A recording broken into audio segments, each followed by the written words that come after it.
everybody, and welcome to another edition of Murphy's Multiverses Theory Thursday, a spin-off of the Universal Church of Truth, because one day Mary and I thought, what do people need more of? Us. So that's what we did. We're finding reasons to keep recording. For those who have not seen a previous Theory Thursday, the idea is pretty simple. It's pretty much in the title. Mary and I take an upcoming, normally MCU project. We throw some theories out there. We discuss whether or not we think certain things are going to happen. And then once that project comes out and we record our Universal Church of Truth breakdown, we go back and we check on how many of our theories came true. If you can't tell by our festive outfits and this hat on my face that disappears if I move it elsewhere, it refuses to cooperate. We are theorizing this week on the Guardians of the Galaxy holiday special. The 40-ish minutes upcoming Disney Plus original from Marvel Studios and James Gunn. Yeah, so we're going to talk about that. This is the part when I throw things over to Mary. So you know what? That's exactly what I'm going to do. Let's start off by discussing how we feel this project is going to fit into the MCU. So Mary, what are your thoughts on, we know for a fact that the Guardians of the Galaxy holiday special takes place in between Guardians Volume 2 and Volume 3. And based on the little teaser trailer that we got, it seems like it's going to be post like Endgame, Infinity War and stuff too, because Peter is sad that Gamora is not there. So how much of a factor do you think this is going to be in like setting up Guardians 3? They've been teasing that Guardians 3 will get set up a little bit in this project, or they'll like plant seeds for it. But do you think it's going to be really heavy on the Guardians 3 setup, or do you think it's going to be more or less standalone? I was going to say more or less standalone. I mean, they always plant seeds. Like, seeds are always planted. But, I mean, in terms of, the only other special we have to, like, compare anything to is Werewolf by Night. And that was standalone, but obviously things can, spin off from there. I do think it's going to be kind of just like a general, like, feel-good kind of fun thing. I mean, it's a Christmas special, so that's usually what they're for. I don't know. I'm kind of surprised they did it at all. Not that it's a bad thing. I'm just like, okay, you seem busy, but they found time to do this. Well, I will say I'm going to be playing with this hat for the entirety of this recording. I will say they have commented that they actually filmed this like at the same time they were filming Volume 3. They just used the same set, and the fact that they already had the whole cast together, and they would just like sneak scenes of this in between Guardians 3 scenes, which is a really interesting way of making something. We also... What was that? I said I kind of assumed that it was probably something around the same time. Yeah, and another point, it's interesting that this is actually going to be the second special presentation, because in the little featurette they released not that long ago, Kevin Feige mentions that the Guardians of the Galaxy holiday special was actually the very first project they ever conceived for Disney Plus at Marvel Studios.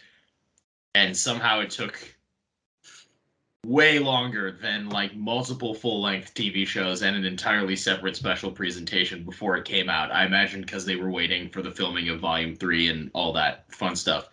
But yeah, so this is like the OG special presentation / Disney Plus project. Apparently, it's only just coming out now, which I think is interesting. I find that to be an interesting concept.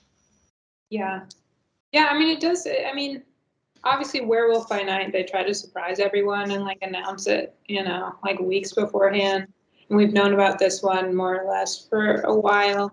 So I don't know. I mean, it's new territory for them. I do think that Werewolf by Night did a lot more than this is gonna do, in my opinion, in my theory, in terms of like world building and like doing new things. I feel like this really is gonna be like relatively like fluffy, just warm-hearted, feel-goodery, and Yeah. not Well, and plant the seeds, but like not much.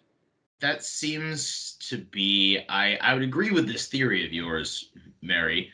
Um, that does seem to be like the vibe. Like this seems like something James Gunn was sort of just like, yeah, it would be kind of fun and goofy to do this thing the same way Star Wars did this thing when I was a kid. Like, let's just do it for funsies, which I'm fully behind. It kind of plays into a theory that I've written about and have published at murphysmultiverse.com. If you guys want to go there and click on it and look for it. James Gunn has been talking about wanting to make like a Mantis Drax centric Guardian spinoff for a long time, and like Dave Bautista has brought it up quite a few times as well. And my theory is that whatever that spinoff was that he's been talking about for years and the Guardians of the Galaxy holiday special are the same thing. I think that whether they were originally two separate ideas that he merged into one or whether they were always the same idea, I truly think that this has been in the works in the mind of James Gunn for a really long time. I mean, in the same featurette I just brought up, Kevin Feige also mentions that James Gunn first pitched a holiday special on the set of Volume 2, which would have been like 2016, 2015, yeah, 2016, somewhere in there. So he's had an idea for this since like way before Disney Plus was even a thing, um, which I find interesting. And that might be why Dave Bautista, there was like a couple in between years where he was like, yeah, James had this idea and it was going to be me and Mantis as the leads, and then I just don't think it fit into Marvel's like busy release schedule. Like they're just not going to make a movie like this, and then people dropped the idea, and then I think that when they realized, oh, we can make cool, fun side things on Disney Plus, that's when it kicked back up, and then you have Drax Mantis Holiday Special as one of the first things they ever thought of for Disney Plus. That's my behind the scenes theory. Yeah, All I the mean marketing. the trailer is like Mantis and Drax, so So is the poster. yeah. Like literally, I think only one other character, maybe Kevin Bacon's one of them too. I don't even know if he actually does speak, but like no one else like speaks. I feel like in the entire trailer except them. So yeah, it seems like I think that's probably a good call. It's gonna be very centered on those two characters. Theory, boom. And as this video, both of us guessing things would suggest, neither of us watched screeners for this or anything, but early social media reactions have also been sort of throwing around the idea that Drax and Mantis are very much like the protagonists of the holiday special. Um, so I feel pretty validated in this thought. Yes, Mary. I haven't read any of those, but is there like an antagonist? That was kind of one of my big questions for it. Like, I mean, normally we have that. And if it's a fluffy feel good, maybe we don't. But in terms of like Marvel, like when have we ever not had Right. antagonists? Is Kevin Bacon the antagonist? Like I don't know. That's a good point. I was actually just thinking about this concept. There's another movie that I recently saw that hasn't come out yet. And I guess I can talk about this because embargoes have lifted. But Strange World, which is a Disney animated movie that's coming out very soon, might even already be out by the time you guys are watching this. They talk about the idea that that movie has no antagonist, and that like the antagonist of that movie is sort of like the protagonist figuring their stuff, like basically trying to get their shit together. Sorry, mom. Um, and I'm wondering if this is going to be like the same. I don't know. Like I feel like as a fun Christmas special, like it doesn't really need to have an Yeah. antagonist, but also I wouldn't put it past James Gunn to find some like Z-list Guardians villain to like show up in two scenes as the antagonist, just so he got to like play with them in live action, like a Taserface-esque character. Um, I don't know. Is that a theory from Mary? Do you think is your theory that there is no antagonist? Yeah, I guess so. And I think more the plot, I think, is going to be Mantis Drax trying to like capture Kevin Bacon, more or less. So yeah, I don't think there's going to be like a traditional like, villain type thing. I mean, I don't have reason to think there will be, and maybe I don't know what. Yeah, and I don't know why would it be secret. I always say that though, and then there's reasons. But yeah, okay, that's my theory. Good, did it. Amazing. That's good. I didn't even think about the concept of the villain. I do think that would be fun though. Like if they did find a Taserface type villain and just threw them in there, like, or even just for like an opening scene where it's like, oh, before the real holiday adventure begins, the Guardians have to like take down this guy, and then during the fight, Drax and Mantis realize, oh, Peter was real sad when we took down Taserface 2 or whoever, and then they go on their adventure. I'm always a big fan of like a cold open villain, so that could be fun. Um, in fact, that's my theory. My theory is that we're gonna have a cold open baddie. Cold open baddie. I think that it opens with them fighting like a Z-list Guardians villain from the comics, and that takes like 3 minutes of screen time, and then they go into their holiday adventure. Um, I have a question for you in regards to theories. Do you think Gamora will show up? No, I don't. I mean, I think, and if it is, it's gonna be like a stinger at the end kind of thing. But I mean, anyone like with the internet who like pays attention to this kind of thing knows that she will be back in volume 3. We don't officially know like how, because obviously in game she's like the past one that never met. You saw it Yeah, probably. she's a displaced variant of Yeah. So this comics.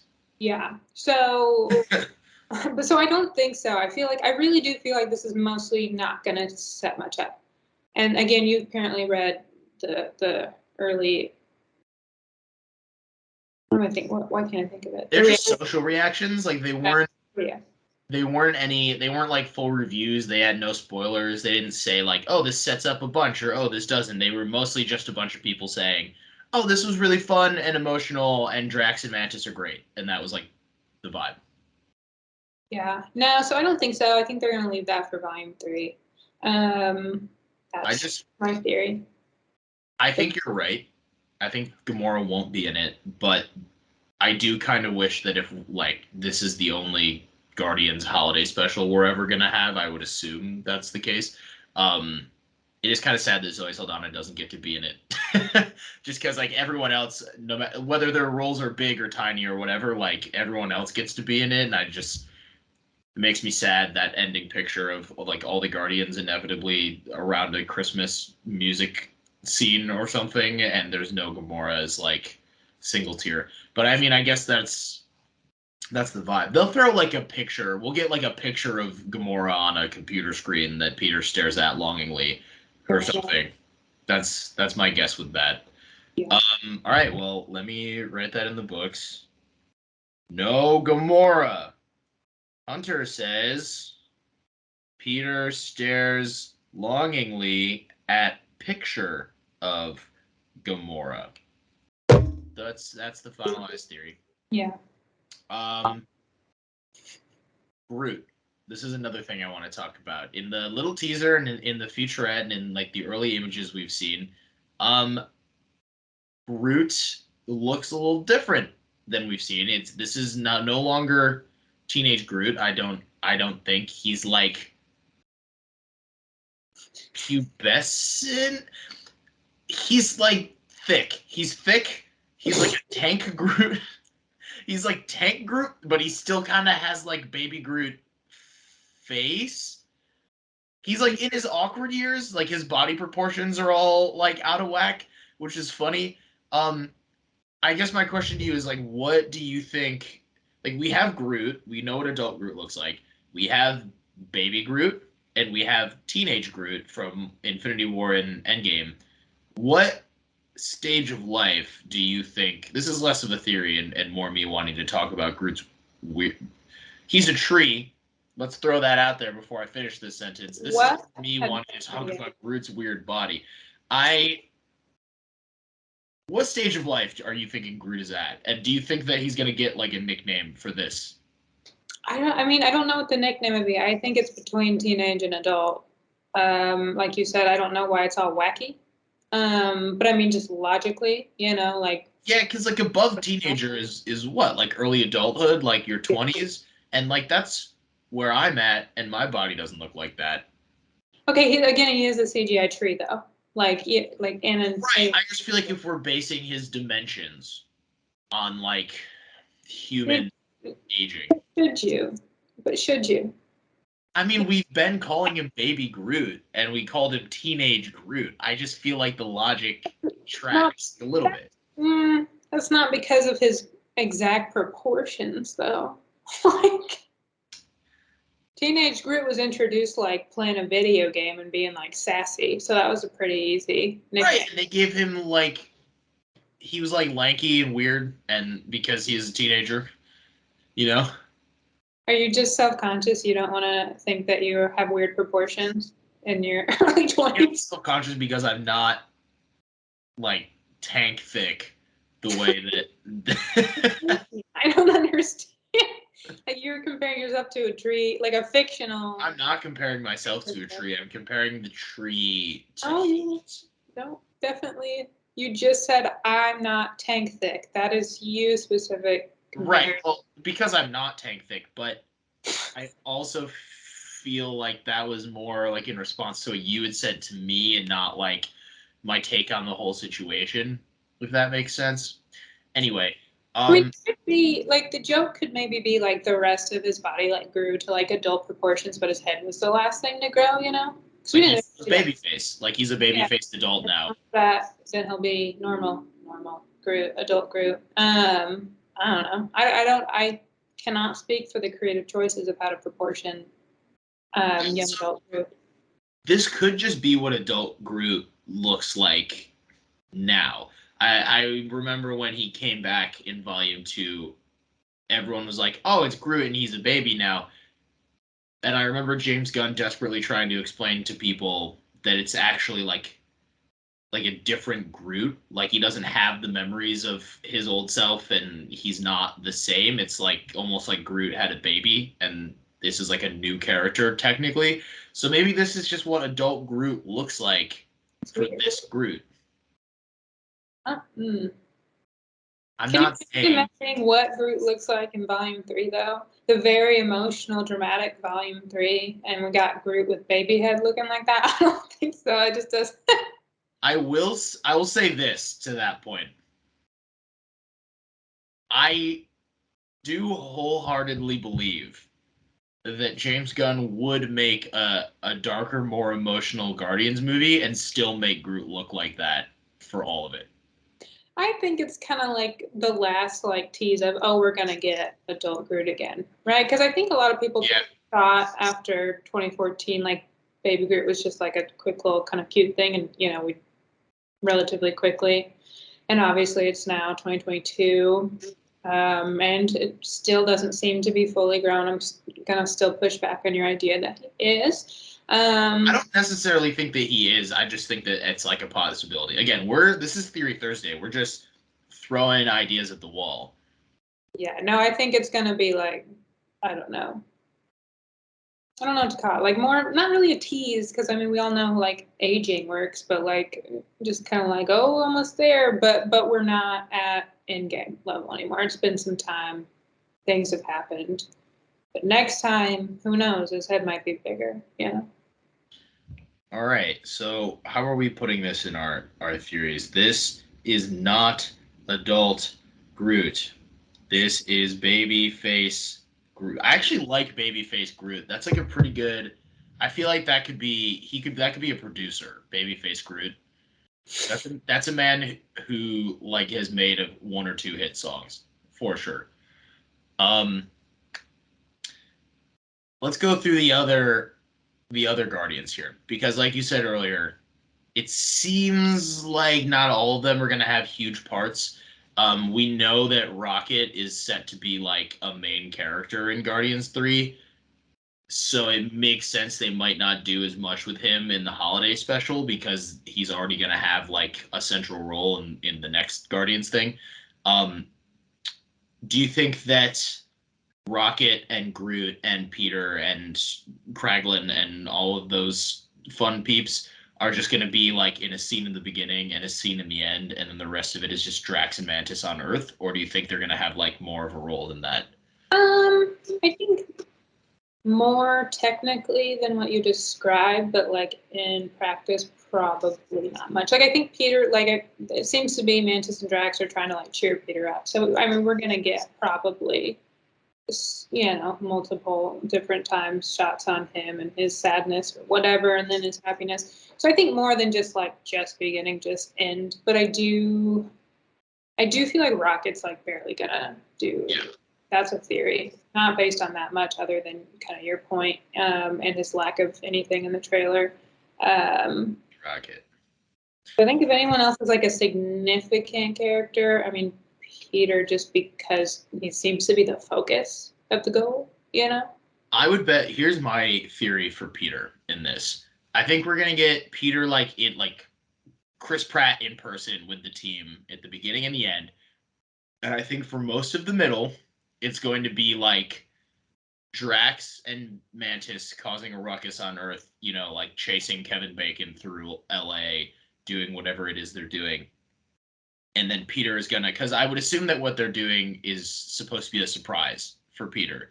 Yeah. And then him like calling them. I think we're gonna get like Star-Lord popping up on like a hologram call throughout the middle, being like, "Where are you guys? Like, what are you doing? Is that Kevin Bacon in the background?" And they're like, "It's just Drax." Like, "Oh no, Peter Quill," and then he turns it off. And I think that's Peter's role, like in the middle. And then we have beginning and end where he's like in person having sweet, sweet moments. So I'm gonna write that down. Peter Quill, beginning and end. Hologram calls in the middle. Okay, I've just thought of another question for you. Um, Cosmo the Space Dog. Oh, We yeah. The trailer confirmed that Cosmo is actually going to make her MCU debut Yeah. in the holiday special and not Volume 3 as we had thought. But the trailer just shows like a very quick snippet confirming that she is in it. Um, do you think that How do you think Cosmo is going to play a role in this? Because we have met Cosmo very briefly in a non-speaking role in the first Guardians movie. Do you think they're just going to say like time has passed and Cosmo's on the team now and we'll like explain it later? Or do you think that this is going to explain how Cosmo kind of meets up with the team? It's a good question. I want to say again, just for my own feelings, that she's not going to already be on the team, but it's also not going to have like a substantial amount of like backstory for her being on the team. And I don't know if that's like going to carry through to volume 3 and it's just like assumed, dog, um, or what. But I kind of think like we got a very quick flash of her in the trailer. I kind of feel like more or less that's what we're going to get in the holiday special. But Yeah, so for those at home, because I just threw Cosmo's name out there for fun. Cosmo, the space dog, is a Russian cosmonaut dog who can talk. We don't have to get into it more than that really right now. We can save that for the breakdown later. Um, but Cosmo is traditionally a male dog, I suppose. Well, I guess I don't know if they specify. Yeah, they do specify in the comics, but traditionally like a male Russian dog thing. Who had a quick cameo appearance in the first Guardians movie as part of the Collector's collection, and did not speak. Has been a member of the Guardians for a minute in the comics, like one of their long-standing comic book members. Uh, was in Lego Marvel Superheroes 2. If anyone is like a video game aficionado, kind of had a big role in that. Shout out to Cosmo the Space Dog. Um, but it was announced at, I think, San Diego Comic Con that Cosmo would be playing like a major role and be kind of part of the team in Volume 3, and that it would be Maria Bakalova of Borat 2 fame, or Bodies, Bodies, Bodies fame, if you're into A24, would be voicing Cosmo. So, And she's doing mocap, at least for Volume 3, but to your point, if they kind of film these at the same time. But they've yeah, said she's doing mocap for it, which is I did interesting. not know she was also doing mocap. Looks very much like a dog. So usually when you got mocap, I don't know, I guess they're better at that nowadays, but it doesn't look like from the very brief shot someone is in a mocap suit doing anything other than being a dog face, you know? So Yeah. it's interesting. That's kind of part of my theory of like, I don't know if Cosmo's going to be anything more than like a, at the end, like, oh, look, this, we found a dog, you know? Like, I don't know how that would make sense, like, you know, overall Yeah. plot. But yeah, I don't It know. would be kind of funny if like the beginning happens and then Drax and Mantis leave and there's like this whole thing and they come back with, or I assume they probably don't take Kevin Bacon into space. I don't really know. That's the next question we're going to talk about. Um, it would be kind of funny if at the end they were like, "So what did we miss? Well, we were gone and on Earth," and they were like, "Oh, we found this talking dog," and then it's just Cosmo, and then that like they don't explain it. That would be kind of funny. Yeah. Honestly, Theory. I don't That's want the to. theory. Cosmo introduced at end. Look, we found this talking dog. Nailed it. Lovely. Yeah, your I love how your hat just still It disappears. just disappears into the You this love. back. The digital background really doesn't want this hat to exist, but I'm trying to like make it exist. Okay, so moving on. The next question I want to ask is, what kind of a role do you think Kevin Bacon? I never thought I would ever ask this question about anything that we had to do in these videos. What kind of a role do you think Kevin Bacon is going to play as in the MCU? And I don't mean that in like as a character, like Kevin Bacon as himself. Do we think that they're actually going to like get him and bring Kevin Bacon to space? I don't know if they're. I can't tell from the teaser trailer if like everybody goes to Earth. You know, like So I'm going to jump in here again. I don't think that they all go to Earth.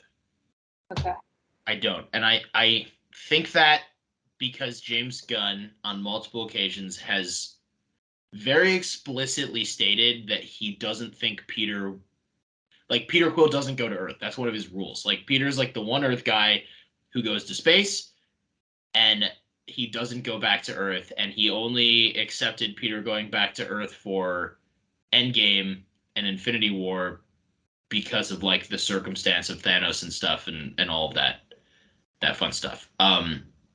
But I don't think that James Gunn would willingly have Peter like go to Earth for a Christmas party. I think that they're gonna bring Christmas to Peter at the end. yeah, I agree with that. In that case, which makes sense. I feel like no, they're not going to bring Kevin Bacon in space. This is my theory, and I mean it's more or less a Christmas movie, and Christmas movies love to end with, you know, I didn't actually need a gift. You guys are my gift. Yep. So like that's it. Yeah, it more or less with like Peter being like, you Drax and Mantis. I don't need Kevin Bacon, but you guys, my family. I think that as we're talking about that, yes, I think that's beautiful, and I think that maybe you should be writing the dialogue for the special. But I do think that they're gonna realize we can't bring Kevin Bacon to space. But like you said, we don't need Kevin Bacon. What Peter really needs is the Christmas spirit. So I think that they're gonna bring like they're gonna go set up some sort of Christmas celebration in space for Peter when they realize they can't bring Kevin Bacon, and that'll be it. I bet they start setting up the Christmas celebration while they're looking for Kevin Bacon, because we see that shot of like Rocket like moving the spotlight and there's like lights around and Peter's there. And wee. So maybe like Drax and Mantis are like, okay, Rocket and Groot, or like you guys got to set this up. We're gonna bring him. I don't see Kevin Bacon being brought into space, but I mean, could be. But there's just always. I mean, it's a Christmas movie. It's the real gift was with you all along. Yep. So. And I imagine part of the fun of the special is going to be like leaning really hard into those like Christmas special tropes, but doing it with like Guardians characters, which is the fun part. So you're probably right. Like it's definitely gonna be that at the end. At least that's our theory. What else? What is there anything else? Again, it's not a long special. It's like 40 minutes.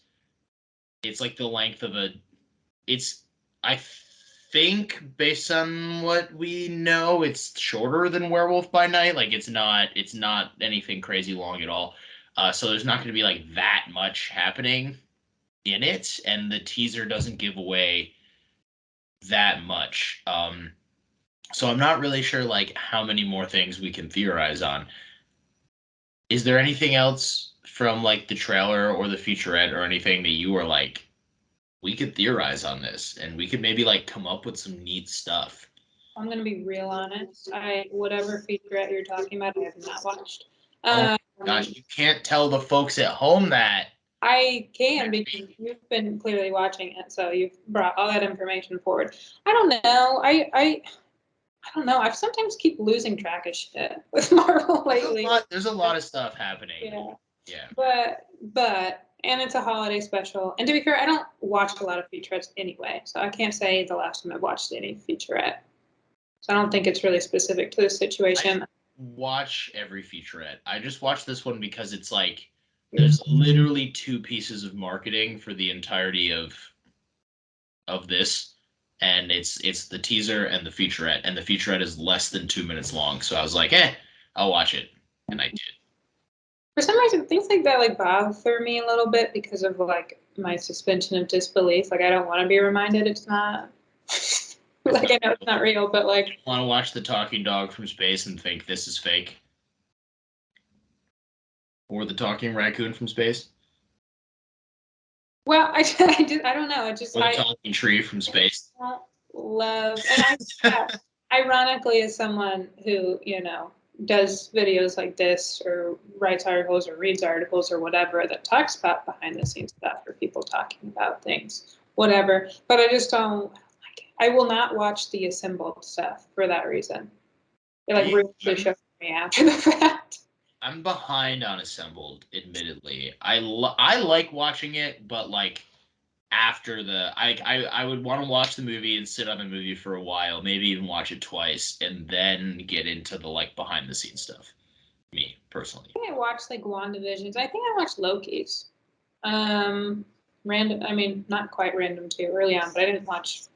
Yeah, watch Falcon Winter. But after that, after Loki, I was like, this makes me like the show less than I did before. Through no fault of Assembled or the show, just my own issues. Point being, I have not watched the featurette. So if we're basing the teaser trailer, I don't know how much else was in it, I mean, we see them like transling around the Hollywood Boulevard and stuff, but I think that's going to be a quick montage type thing of them like exploring the area. I don't think that's going to be anything too substantive. I do think it'll be interesting, though. It's not really a theory, but a thought.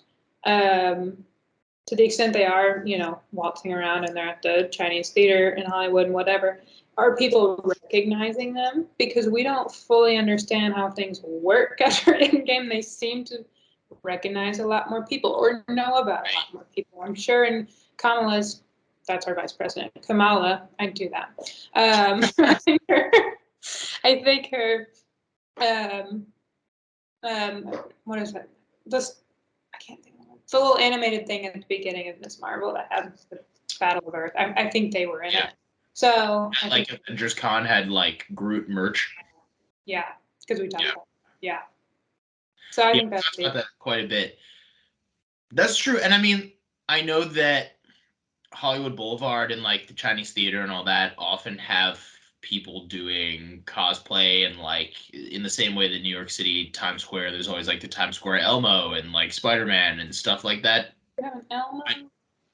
What was that? There's an Elmo. There's like always an Elmo in Times Square. That's really sweet. I didn't know. Yeah. So there's always like a grown man dressed as Elmo, and the Elmo costume is always like a little dirty, and then he waits. It's not always the same man. It's like a variety, and the whoever it is in the suit will wait for families to come by, and he'll be like, "You want to take a picture with Elmo?" And then, of course, normally tourists, and then the kids will be like, "Elmo!" And then the parents have to say yes because now the children are excited, and then they take a picture with Elmo, and then he will overcharge them for that photo, and that is how Times Square Elmo works. All those people work.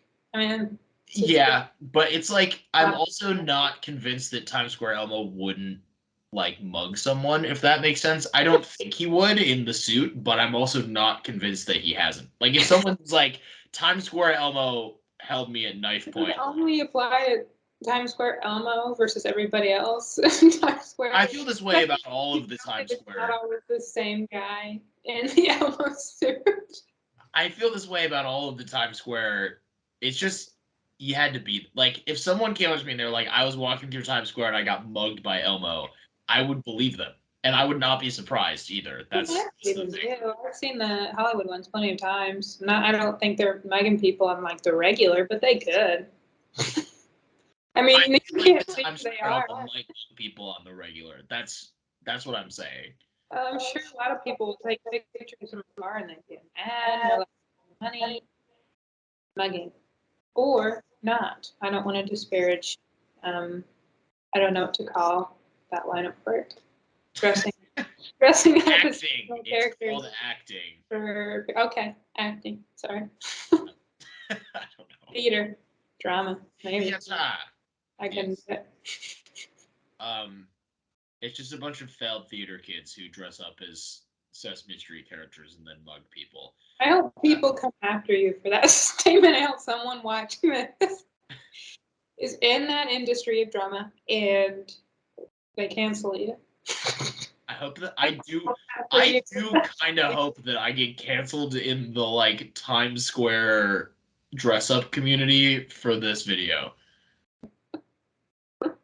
I hope that they never I don't go to Times Square anyway, so it's fine.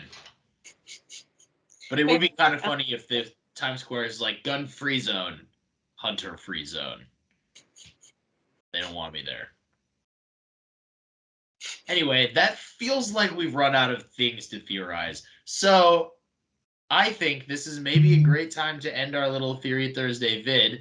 And then in a week, we'll come back and we'll talk about the Guardians of the Galaxy holiday special in the Universal Church of Truth and break it down for you guys in a little bit more detail because we'll actually know what happens so we can like talk about it. Yeah, so thank you for watching. I have been one half of your festive hosts, Hunter, I've been the other half, Mary. Mary. Thank you guys so much for watching, and we'll see you back here in a week. All of our loyal followers. Okay. Have a good Wait. Don't forget to like, subscribe. What do people always say? Like, Don't forget to like and subscribe, and if you have thoughts, please comment below. And maybe like follow us. I'm HRDC14 on Twitter. That's HRADESI, the number 14 on Twitter. I was going to tell them to follow the site, Murphy's Multiverse, but yeah, also follow Hunter. I was going with the like YouTuber energy of like my brand. I honestly don't know my Twitter handle. And Murphy's Multiverse, because that's where most of my brand ends up. So if you want to see the things that I write, that's where they're going to be. Are you satisfied now, Mary? Just doing my part. Okay. Thank you. Where can the people follow you, Mary? Because they know where they can follow me, and they know where do not know my Twitter handle. I don't know. I mean, I changed my name. I don't think I knew it before I changed my name on there either. So, If you want to see what Mary has to say about things on Twitter, you got to put that work in, and you got to find it. I don't think I tweet much, so I think it's okay. And you got to put that work in to find those tweets that don't happen often. And that is the moral of the story. Okay. Goodbye, everybody. And Happy New Year. And Merry Christmas. And Happy Holidays. And Happy Hanukkah. And all of them. Hard to listen to. I'm gonna put hard to listen to in my Twitter bio. Okay. Goodbye, everybody.